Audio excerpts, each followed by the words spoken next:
আপনার প্রত্যেকটা emotion valid. আপনার এখানে কান্না ভ্যালিড, আপনার রাগ ভ্যালিড, আপনার হাসি ভ্যালিড, কারণ আপনি মানুষ। সাইকোলজিক্যাল ব্যাপারে বলতেছিলেন যে আমরা যে আজকে বাস করতেছি সেটা হচ্ছে আমার আলটিমেটলি আমার পাস্ট।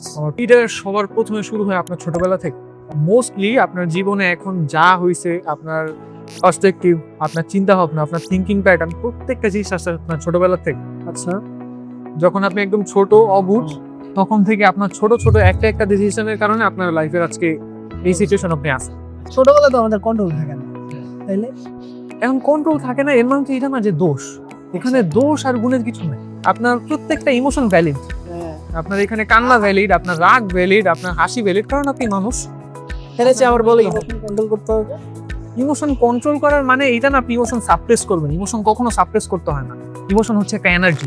এনার্জি কখনো আপনি ডিস্ট্রয় করতে পারবেন না। নিজের মধ্যে যতক্ষণ রেখে দিবেন ততক্ষণ আপনার নিজের মধ্যে ব্লাস্ট হবে। যখন সেটাকে ভালো কাজে লাগাবেন তখন সেখান থেকে দেখবেন যে এনার্জির কি সুন্দর একটা। প্রতিটা জিনিসের ডুয়েল সাইড আছে।